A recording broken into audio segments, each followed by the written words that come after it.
I want to welcome all of you again. Yesterday we had a terrific day together and an evening celebratory dinner.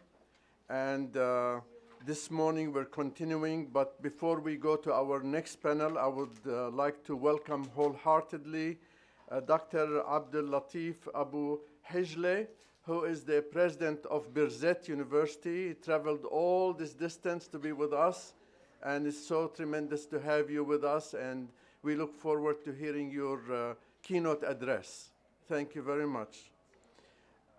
As you know, there is a substantial Christian and Muslim presence in Jerusalem, including religious, educational, and social service institutions and organizations. The challenges include cultural, social constraints, an ongoing Palestinian-Israeli conflict, a 51-year-old occupation, and the lack of funds and funding. This panel will explore what Christians and Muslims are doing to advance the education, culture, and social life in Jerusalem. And now I call upon Father John Predmore, S.J., SCF board member, to come forward and introduce the panel on Enlivening Jerusalem.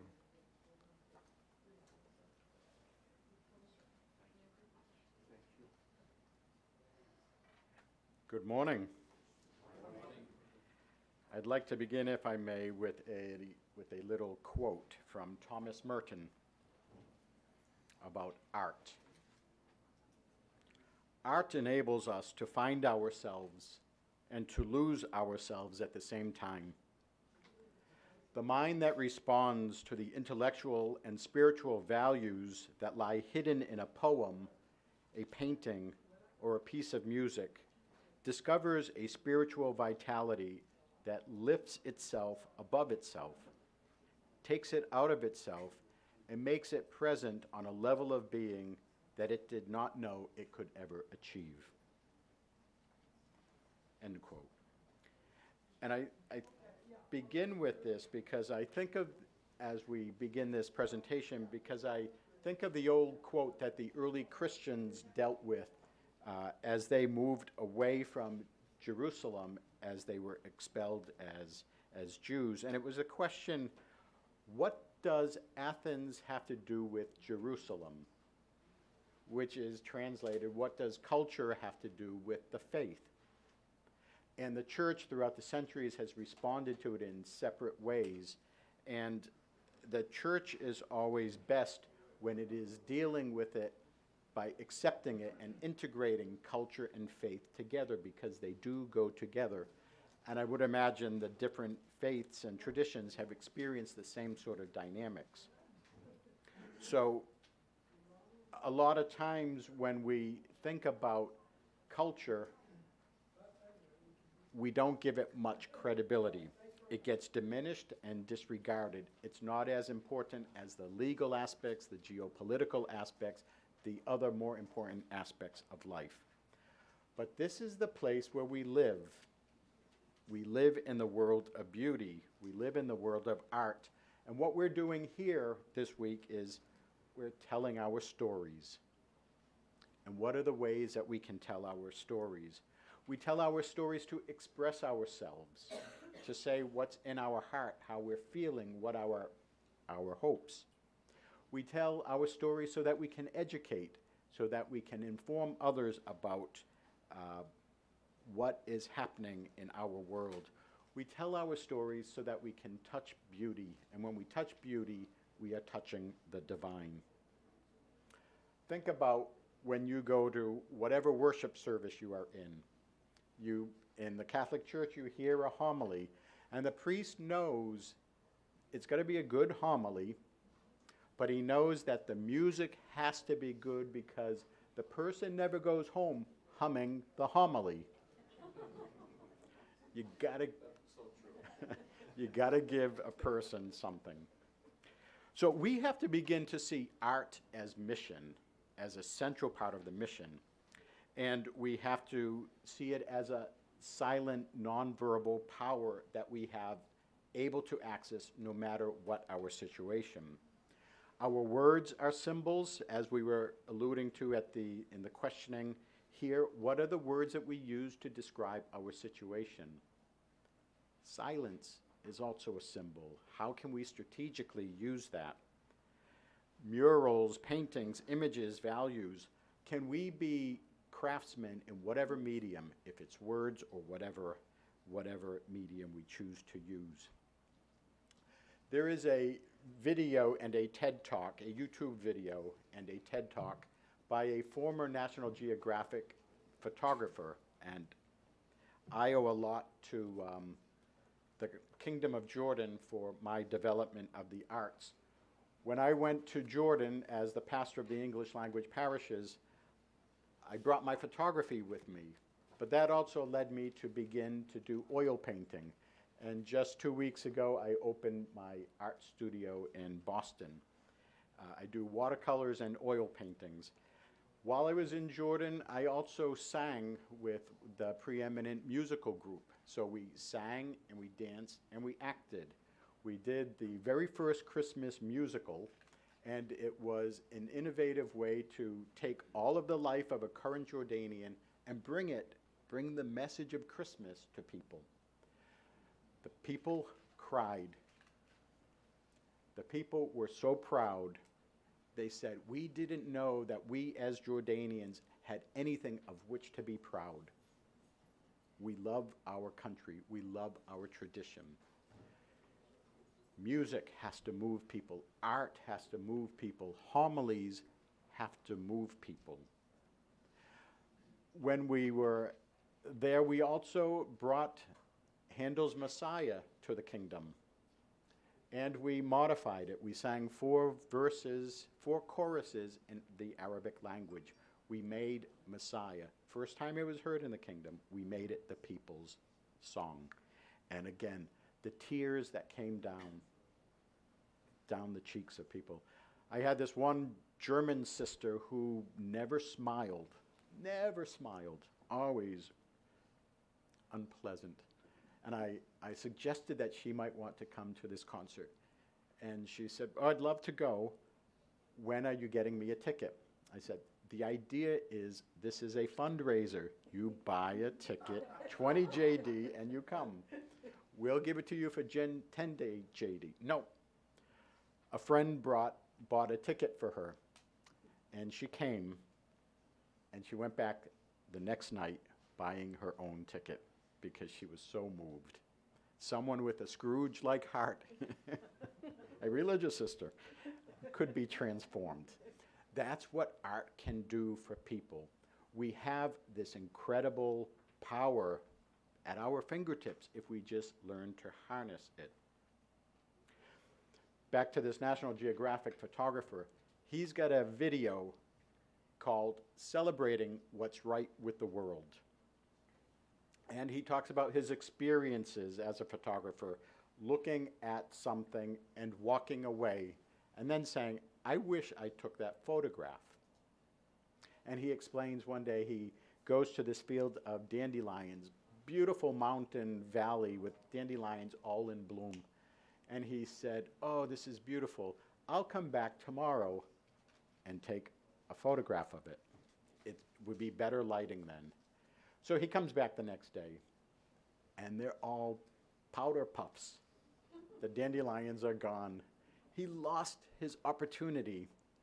And so he starts walking away, and he feels this inspiration. Go back and shoot the powder puffs. And he did that and produced some of the most beautiful images of transparency. There's the powder puff against the sun, and just kind of brilliant photographs. The idea of this film is, in whatever situation we find ourselves, there is good. And we can celebrate what is right with the world, rather than saying, we were dealt a bad hand. So this talks about that we always have to be ready to change the lens of the camera so that we can see the world just a little differently, so that we can access the beauty that is there, that we can access the divine. And we are talking about Jerusalem. What better place to talk about the beauty of God? What better place to be inspired? What better place to mesh culture with the divine inspiration? So as we go forward, let's think about what images does God want to create through you?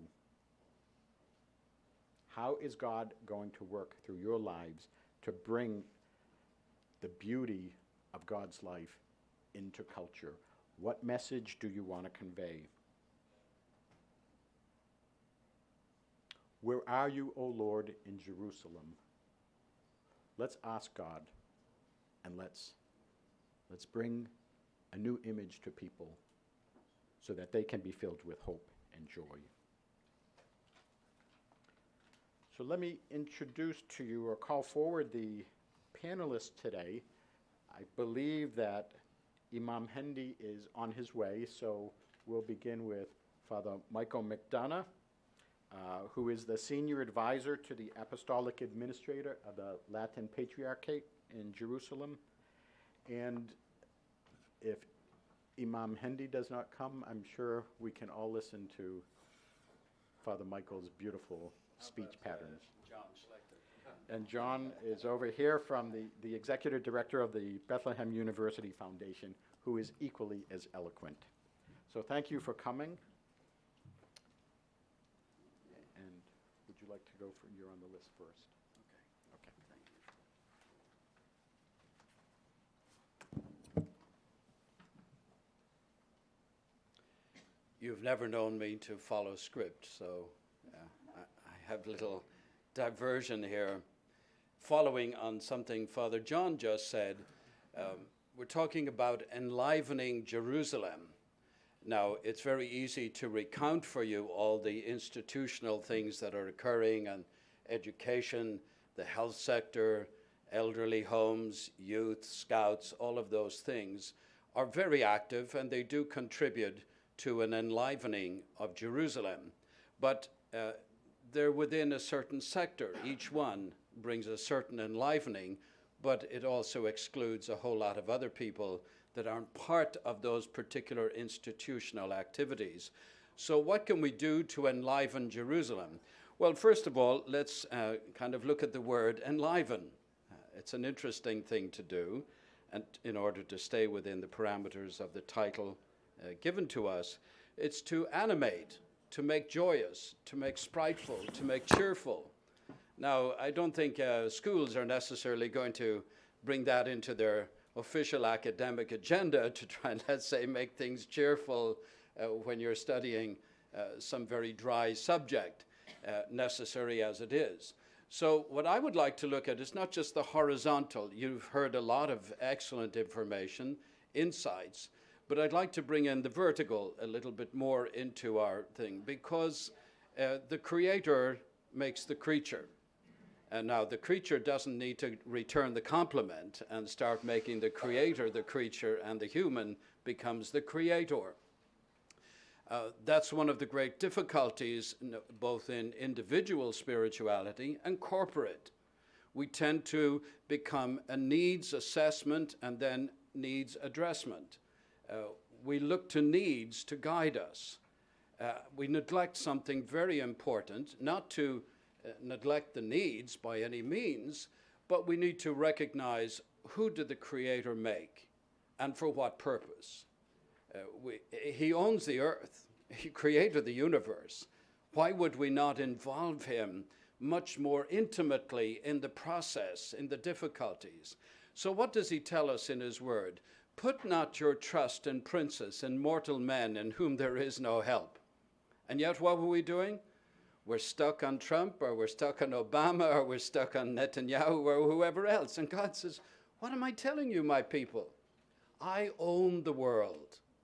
Now, if you go to the owner of some enterprise, you stand a much better chance of getting something done within that enterprise's ambit than if we just go outside to other people who are consultors. So I would like to, it's up to each one of us to involve the Savior of the world, the Creator and the Savior, the Sustainer. He's everything. Can we prevent this wedge that we seem to have created between secular and sacred, religious and profane? God made all things that are good. Now, where can we bring the Lord into this process? First of all, I think we have to individually, maybe corporately, listen to him and say, Lord, what do you have to say about this situation? What do you have to say? What do we as a church in particular have to learn? Are we missing something? Is it very simple that we're so simple we're missing it? Do we pray? Do we fast? Do we long for godly solutions to man's dilemmas? I think we are spinning our wheels year after year, and Khaled pointed out very clearly earlier today, of the whole peace process was such a fantasy and a phantasm put before the eyes and made people drunk with hope. And God says, put not your hope in these men. You know, election times, it's just one lot of sinners out, one lot of sinners in. But we get stuck on Republican and Democrat. God says, why? Be wise, my people, is what the Lord would say to us. Put not your trust in mortal men. That doesn't mean you don't trust some people, but putting your trust in, the prepositions are all very important, I find, in God's word. Next thing, what does the Lord want us to really look at is, Lord, what are you doing about this situation? What's your word? Could we hear in our times God saying what he said to many prophets through, if some who like to call Israel the chosen people? Remember, God kicked them out of their land a few times. Don't be so arrogant, Israel, claiming we're the chosen. Chosen for what is the question? Not chosen. If you're chosen, it's for a purpose. The president of Birzeit University, hopefully, and I know, knows the purpose for which he was called the president of the university. And that's a very important thing to have in place. It strikes me that the modern Israel doesn't know what it's chosen for. It's trying to make things happen that don't really belong. What would happen if the whole technological culture collapsed? Just for the sake of argument. What's the great product of the land of Israel? Is it holiness? Well, we boast of it as the Holy Land and the Holy City, but what does that mean? There is only one who is holy, and it's the Holy God. And he said, would you please broadcast me to the world? That's why I chose you in the beginning. Show the world my integrity, my justice, my peace, my love, my acceptance, my mercy, my kindness. All of those things, but be strong in it. That was the divine vocation. Sadly, it's been abdicated, thrown aside in favor of technology and medical, etc. Several years ago, the speaker of the Knesset wrote a Christmas letter to my boss in Jerusalem. And he said, would you answer it? I said, I'll answer it, but will you sign it? There wasn't a word in there about Merry Christmas, Happy Christmas, Blessed Christmas, nothing. It was all a diatribe on how great Israel is and what we have done in the medical field, the technology, etc., etc. My simple answer was, let not your boast be in the works of your hands. You were called to be a holy people, a royal nation, a people set apart for God's holy purposes.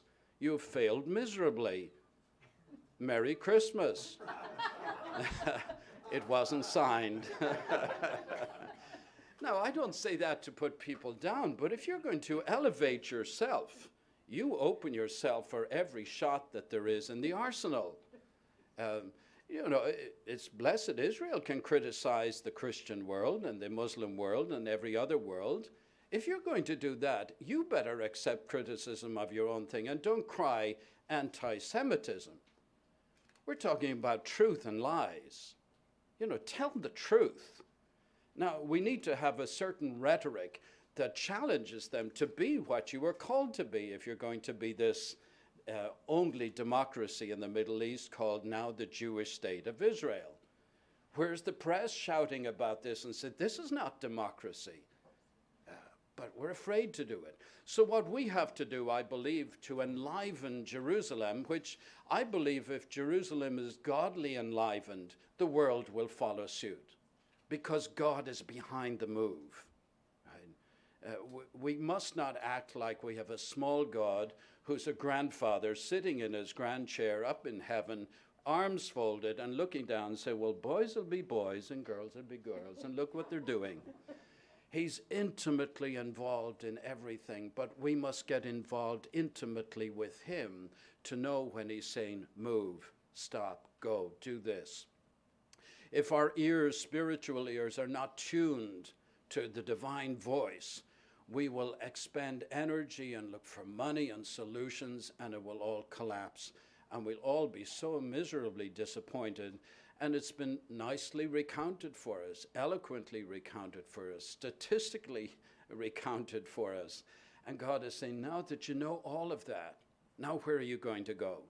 Put your trust again in princes, in mortal men in whom there is no help? Or will we somehow continue to do the horizontal movements with your great energy, but let's make sure it's what the Lord said in his word through one of the Psalms, unless the Lord builds the house, in vain does the builder labor. In vain is your earlier rising and your going later to rest. That's important for us to understand. If God ordains something, give it every ounce of your energy. If you haven't heard it from God and you're giving it every ounce of your energy, it's like taking a pot shot, hoping you've shot in the dark, hope you hit something. It's like a Gaza projectile thrown up in the air, hoping it lands someplace that does damage. You want to be much more economical in movement, in thought, in word, in action. If we're going to enliven Jerusalem, yes, keep our institutional activities going, but let's bring another ingredient into it, and that's the power of God. Godly men and godly women can do amazing things. Why? Because God's power can be right behind it. I'll finish on this one. Some of you, or maybe all of you, are very familiar with the story of the little boy who had 5 loaves and 2 fishes along the Sea of Galilee. And Jesus is surrounded by 5,000 men, not counting women and children. So that's a sizable number. What's 5 loaves and 2 fishes going to do to feed that number? And that was the apostle's dilemma. And he said, give it to me. And what happens? He feeds them all, and 12 baskets full of leftovers. I'm not sure I would like to eat those, but that's what we had left over. Now, what's the message? Very simple for us. Little is much when placed in the hands of God. Left in our hands, we're left desperate. Put your efforts, whatever they are, little or great, in the hands of the Almighty, and watch what he will do. In that way, in some way, we will begin to enliven Jerusalem in a godly way so that it will spread to the rest of the world. May that become a reality. And now let me zip my lip and say au revoir. Thank you.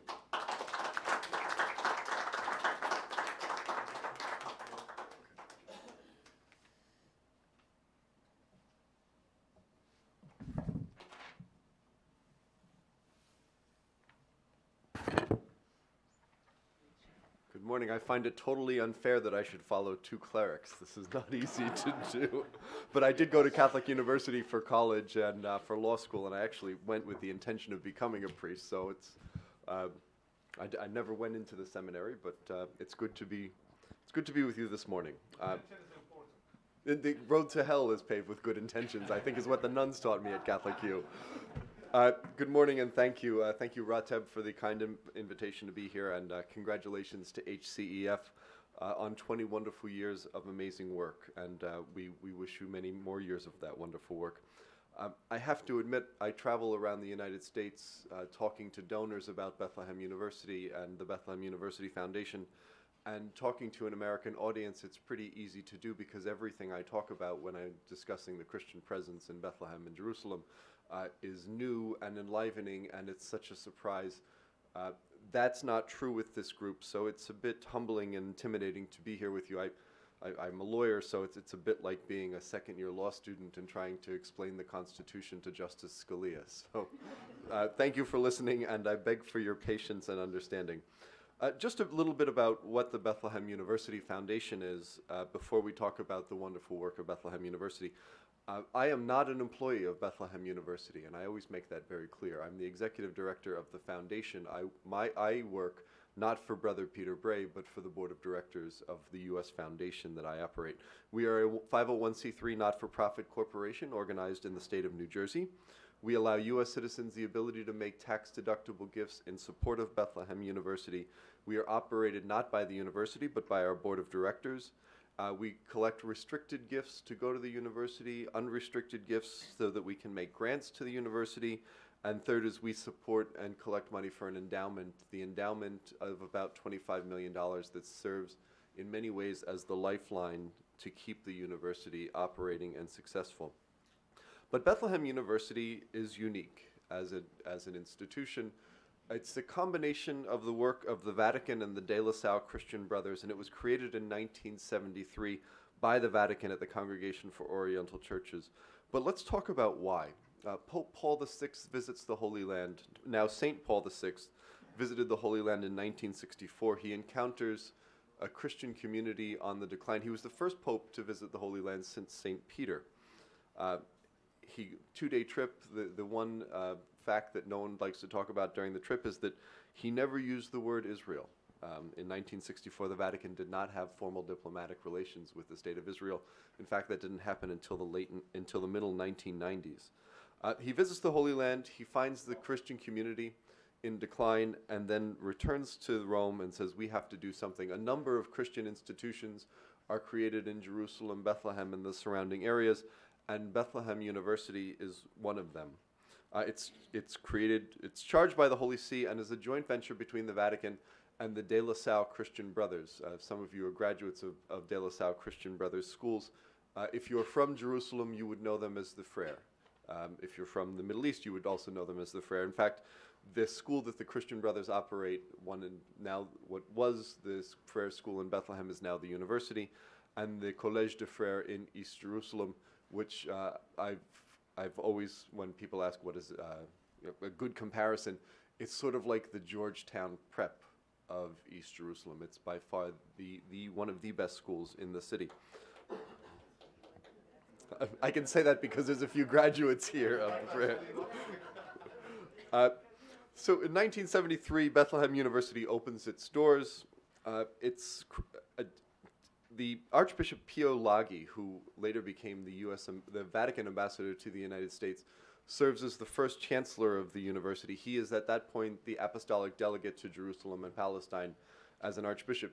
The Vatican ambassador to the state of Palestine is always the chancellor of the university. In fact, many of you know Brother Peter Bray, who is the quote-unquote president of the university, but he is not the chancellor of the university. He is the vice chancellor to show the connection of the Holy See to the institution that is Bethlehem University. And just a note for those Americans who might be in the room who would have known Archbishop Pietro Sambi. He was the last apostolic nuncio to the United States. He actually died here in the United States, but he, during his tenure as apostolic delegate, was the chancellor of the university. He always used to refer to Bethlehem University as the real star of Bethlehem. So the question is often asked, what is the Vatican doing operating a university in the part of the world where Christians amount to less than 1.8% of the population? I always remind people that when Jesus was there 2,000 years ago, there were no Christians, so we're doing much better. But I just want to talk a little bit about why the university exists and what it's doing for the people of Jerusalem. I think since we are talking about Jerusalem, it's a bit odd that we're talking about Bethlehem University, but I do want to point out that 40% of the students who attend Bethlehem University live in Jerusalem, and so they have to pass through the wall every day in order to get there. First and foremost, Bethlehem University is a major Christian presence in the town where Jesus was born, with a Vatican flag flying over it, that serves all people. I should also note that the majority of the Christian students at Bethlehem University are not Latin Catholics. 51% of the students are Orthodox and 49% are Catholics. It's educating Christians with the skills that they need to find gainful employment in the land, in the Holy Land. Programs like nursing have an almost 100% employment rate.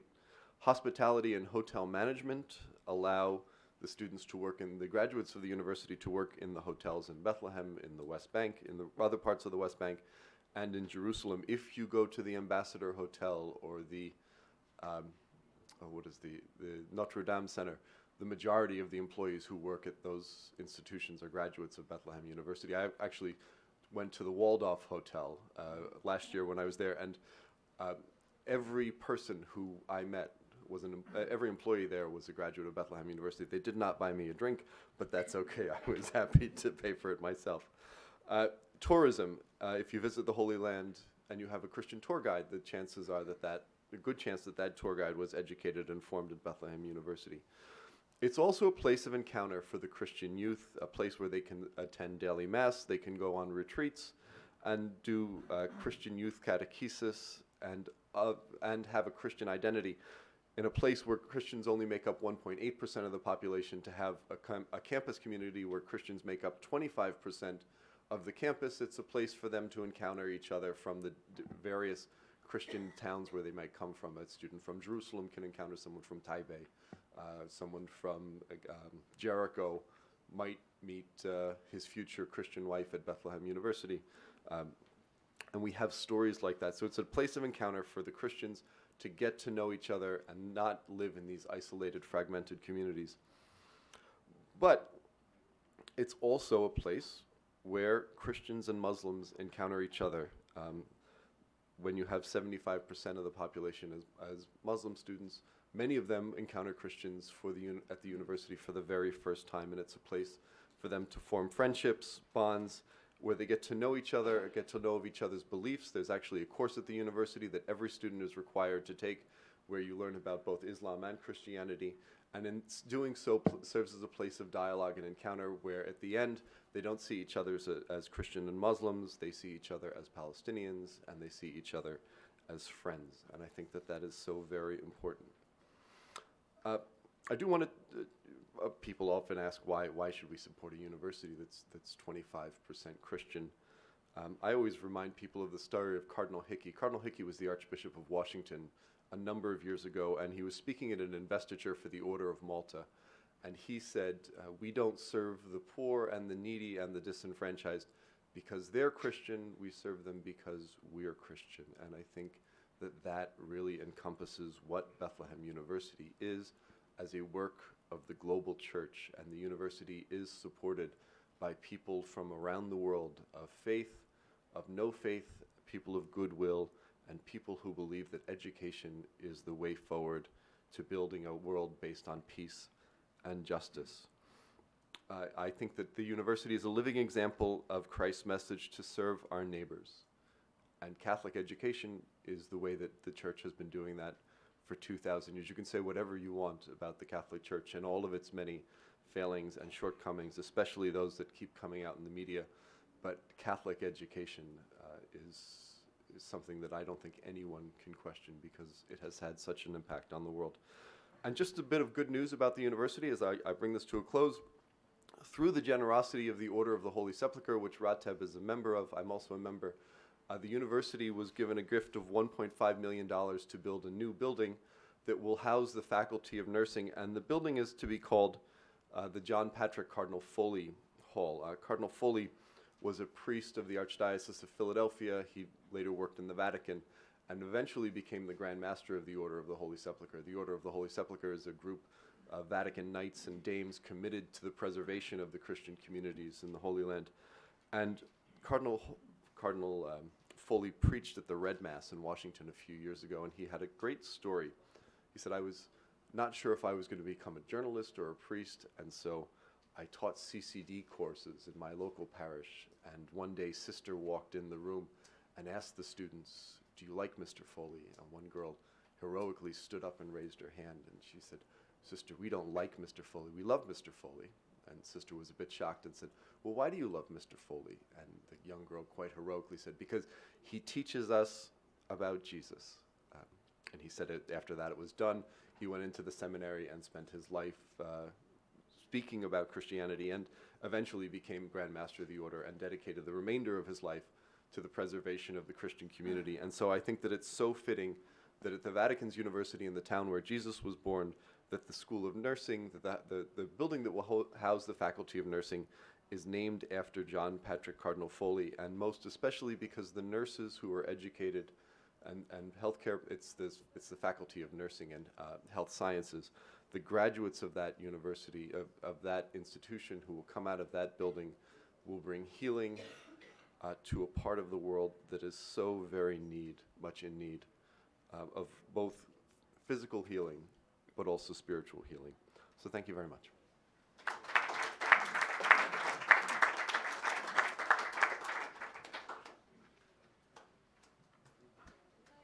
So I don't have any sightings for Imam Hendi, so why don't we just turn to questions you may have for the panelists?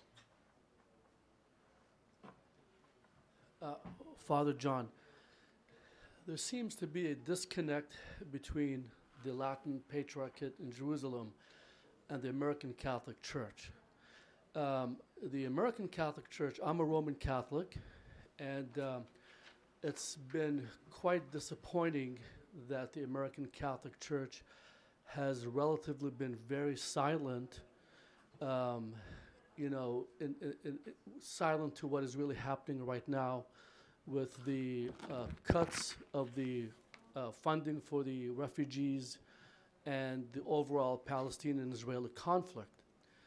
So on the one hand, you have Christian evangelical Zionists that are very active, and yet you have a large American Catholic community that represents, I think, about 30 or 40% of American Christians that are silent. And so can the Latin Patriarchate do something to engage with the American Catholic Church establishment, such as the U.S. Conference of Bishops, to get them, to become more vocal in the support of Palestinians? To answer your question very briefly, of course, it should, it can, will it, is the question. What can it do? Well, what did Bethlehem University Board of Directors do? They set up a Bethlehem Fund here. John travels around the country presenting the message to them. The Latin Patriarchate of Jerusalem could do that and needs to do that. But it needs to release, let's say, both a priest and a layman who will go around the country, visit with the dioceses, with the bishops, go to their conferences, have a constant presence in the United States. Obviously, the Knights of the Holy Sepulchre have a certain mission in the country, and they do that quite well. But at the same time, there needs to be another dimension, and that's where I think a situation that you mentioned needs to be created, established. It wasn't until 1998 when HCEF was founded with Patriarch Sabah that the Latin Patriarchate began to make some little presence here in the United States. I think it would also help if HCEF was to have a certain, let's say, representation, or the Patriarch there or the Archbishop would say, okay, represent us. We will release a priest to go with you around and spread the message. That would be my opinion on it. Whether the Archbishop Pietro will do that, he's very much aware of it, as is his administrator, Samuel Youssef. Both are, and obviously, when you're an apostolic administrator appointed by Rome, that's another message. Say this is a man who's sent to clean up the situation. When it's cleaned up, it's possible that he'll be moved. So is he going to make a commitment now that the next man coming after him will have to live with? I think he should make that commitment, but he has so many things going on at present in Jerusalem throughout the diocese which, by the way, covers what, 4 different land, Jordan, Israel, Palestine, Cyprus. So he has many concerns, but I do think this is a very important concern, not just for raising funds, but for raising awareness of many issues that are not being heard clearly through the media here in the United States. Does that in any way? Okay. And the Conference of Bishops are meeting this week in Baltimore. So all the bishops from the U.S. are gathering, and they're basically talking about one issue: how to survive in this sex abuse crisis. So it's their most pressing concern. They have situations with bishops that are not going so well in their dioceses, and so they're looking at how to set standards for bishops in dealing with the sex abuse.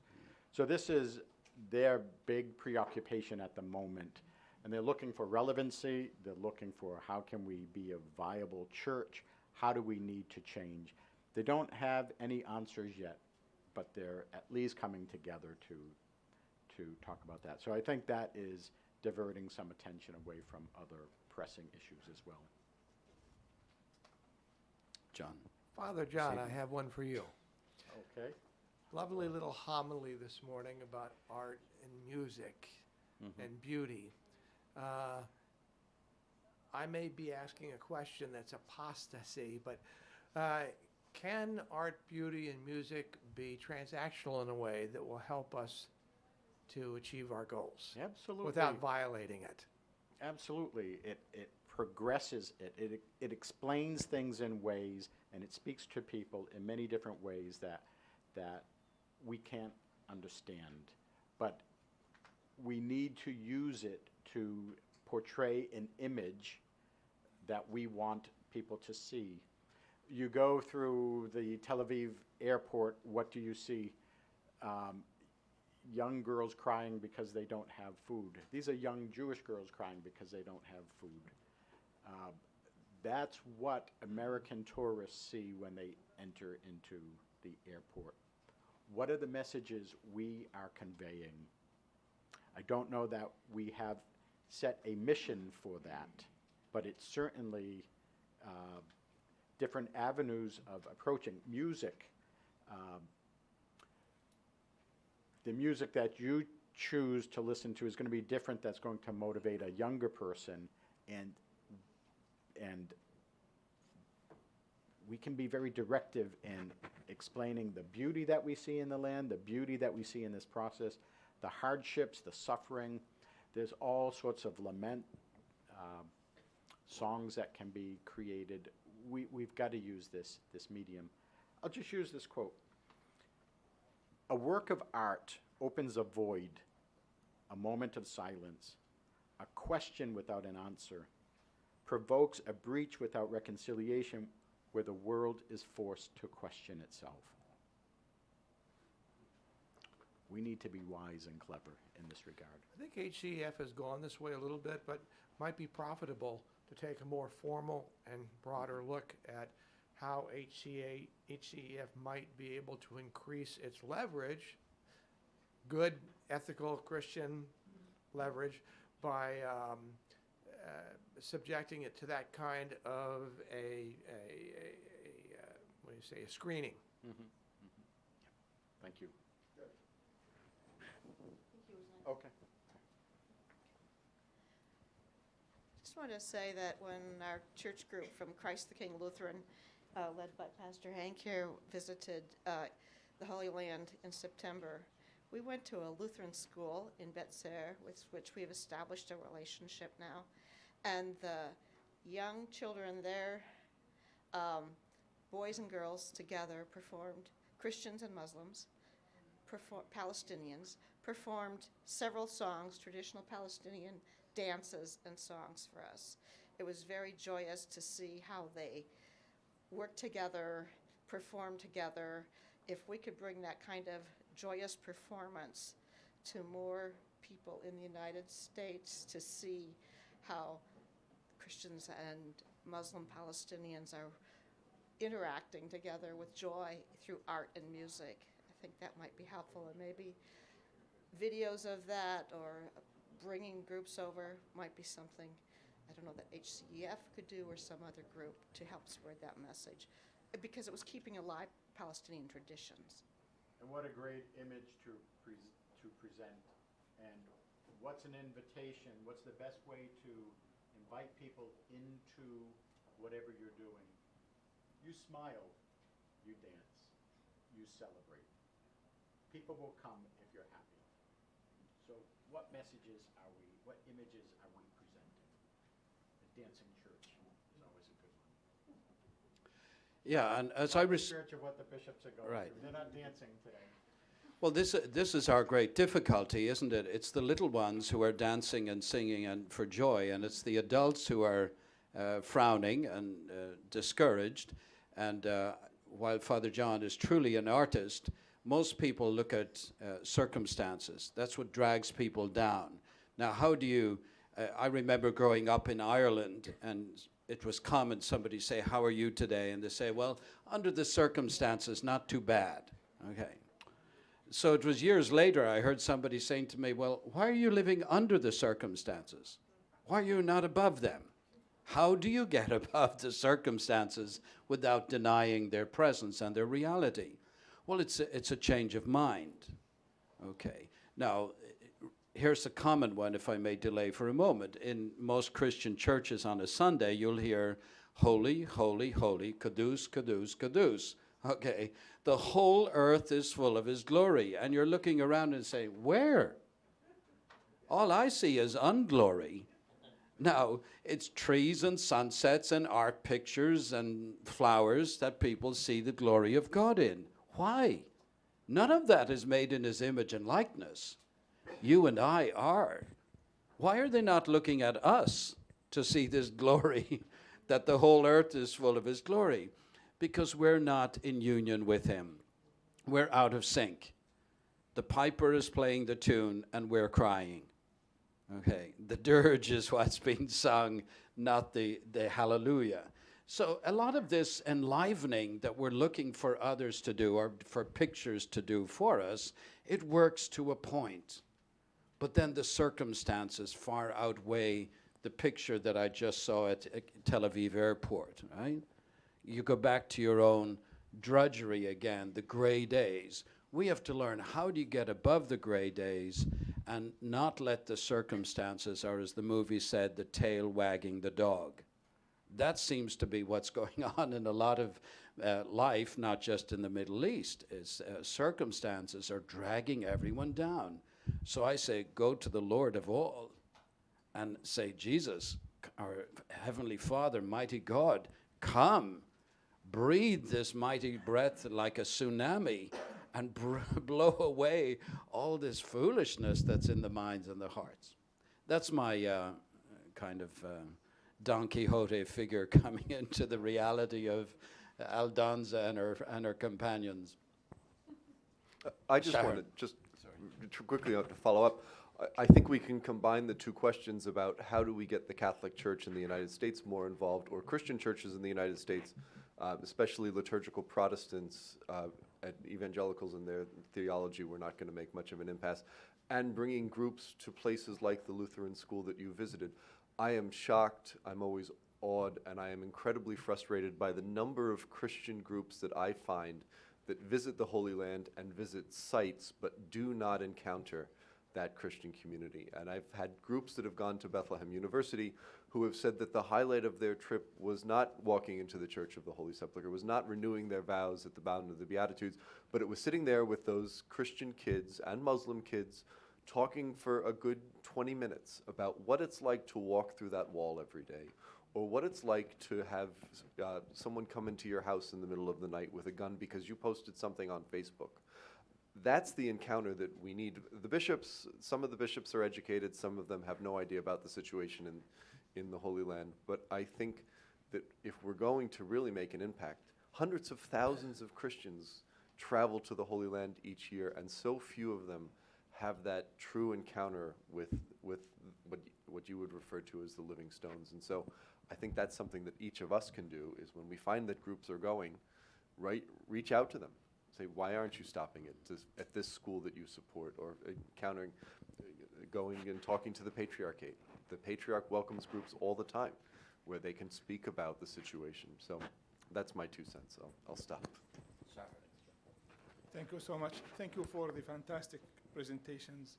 And big thank for John, who talked about my university, Bethlehem University, to which I went. I got 4 certificates. I got a bachelor's degree in literature, diploma in education, another diploma in tour guiding, and a marriage certificate where I met my wife and got married.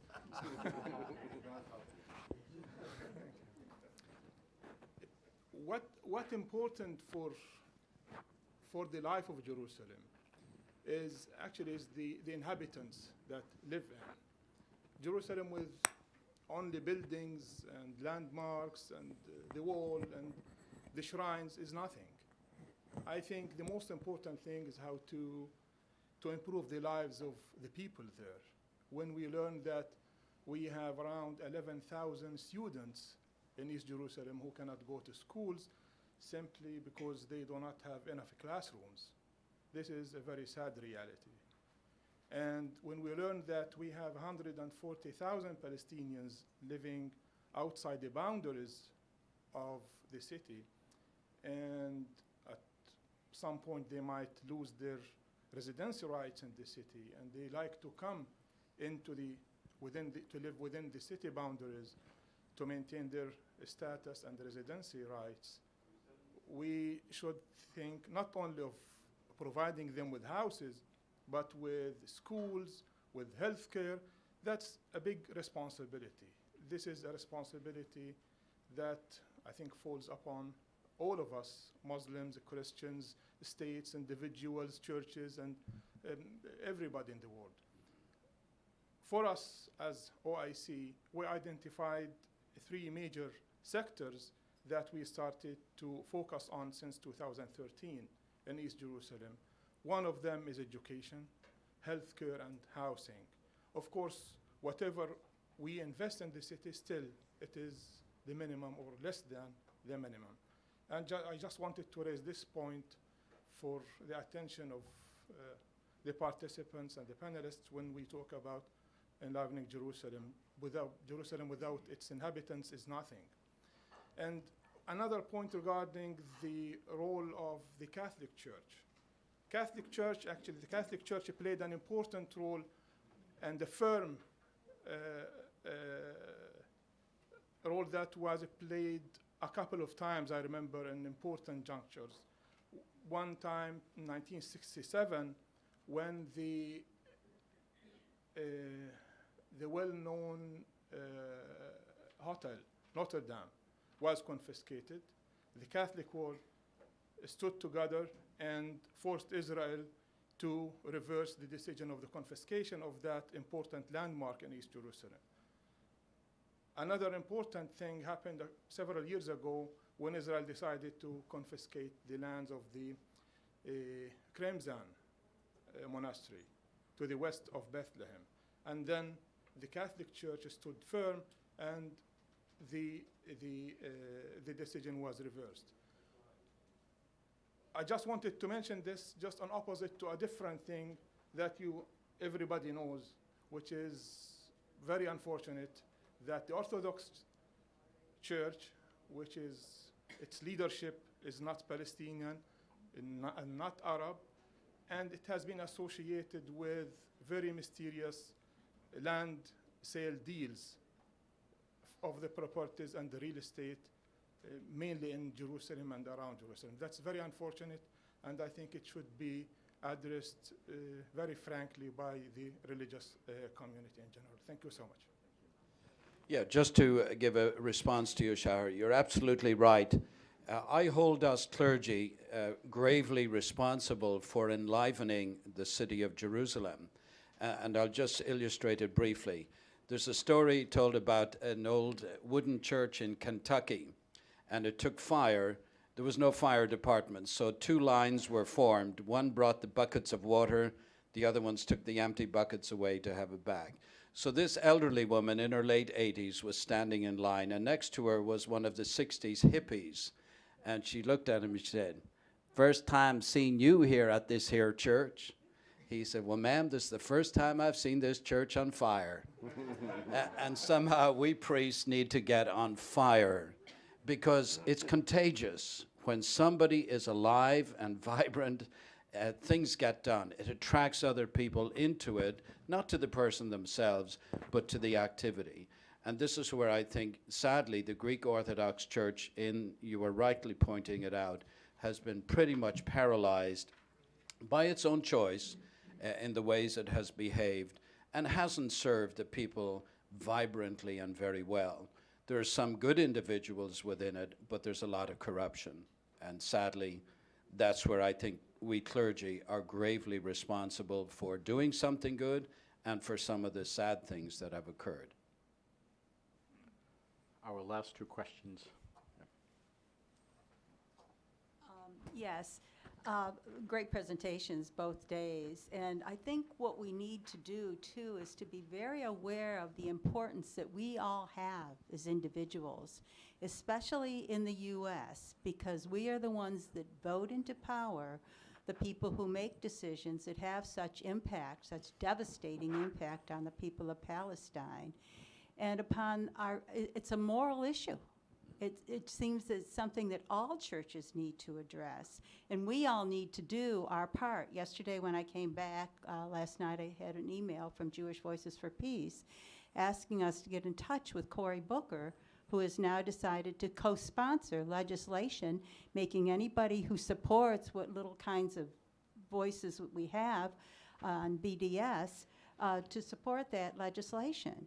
And so that kind of thing, and asking us to contact him right away, that's something that everybody here can do, everybody who lives here. You can do things individually, you can do things with group, you encourage your church. We had gone several years ago, my husband and I went down to the National Cathedral that was showing a series of films on Palestine. Roadmap to Apartheid is one of them, Two Blue Lines, excellent movies, art, depicting the situation in a way that most people wouldn't see. Even when we went to Palestine, we didn't see all of these things. And so I think because the media has not covered it very well at all, once in a while, but the slaughter of people, I mean, thou shalt not kill. And we're enabling the killing. And so I think we have to assume our individual responsibility and work with whatever organizations are there.